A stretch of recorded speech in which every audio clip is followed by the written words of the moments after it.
अस्सलाम वालेकुम जी। मेरा नाम अदनान है। मैं जनाब नौकरी करना सा, प्राइवेट नौकरी सी। मेरा बड़ा बुरा एक्सीडेंट होया, दफ्तर जा रहे सा तो मेरा एक्सीडेंट हो गया जिहदे मेरा मोढा टुट गया, मेरा सारा दिमाग फट है तो 56 टांके लगे ने।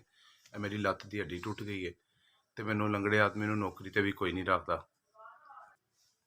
भाएं मेरी लत्त की हड्डी जुड़ गई, राड़ पिया बिच, लेकिन मैं हले लंगड़ा के चलना वा। 2-3 जगह तो नौकरियां तो मैं गया वहाँ, लेकिन उन्होंने कहा कि हाले तुसी स्टेबल नहीं हो, you are not fit for the job.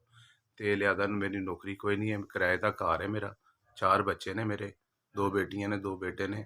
तो मेरे को जी जमा पूंजी पई सी, नौकरी तो मैंने कोई रखता नहीं, तो मैं क्या चलो अपना कोई कारोबार करना है। मेरा स्टाम हो गया है, किराए की मेरी दुकान है, दुकान मैं ले ली अपनी, ठीक है।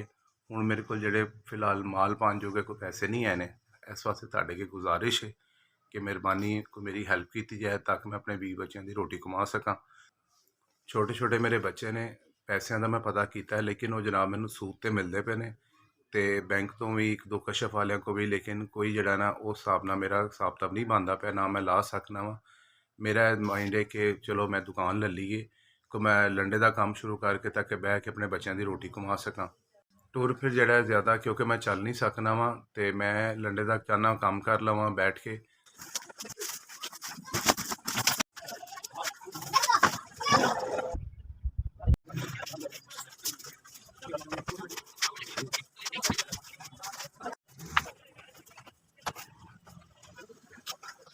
SVS मैं तुहाडा बहुत शुक्रगुजार हाँ, तुहाडी बड़ी मेहरबानी कि तुसी मेरे मुश्किल वक्त ते काम आए हो। मेरी इस तकलीफ के विच जिहड़े मेरे पैसे दिते सन वो भी ज़ाया हो जाने सन। तुहाडी बड़ी मेहरबानी। मैं माशाअल्लाह 50,000 रुपये का माल लिआंदा ते अज मैं रोज़गार के मत्थे लगन लगा वां, तो मैं बड़ा परेशान सा, जिहदी वजह तो अगर ना होंदा तो मेरे पिछले पैसे भी मारे जाते। तुहाडे ताबुन नाल मैं अल्हम्दुलिल्लाह अल्लाह के हुक्म नाल मैं कारोबार ते बैन लगा। अल्लाह ताला तुहानू जिंदगी सेहत तंदुरुस्ती देवे, और जिहड़ा भी इस इदारे नू चला रहे हैं, जिहड़े ऑर्गेनाइज कर रहे हैं, अल्लाह ताला उन्होंने अपने ज़मान दे विच रखे। SVS तुसी मेरी 50,000 रुपये की मदद की, मैं तुहाडा बहुत शुक्रगुजार हाँ, और तुहाडी वजह तो अज मैं कारोबार के मत्थे लगन लगा।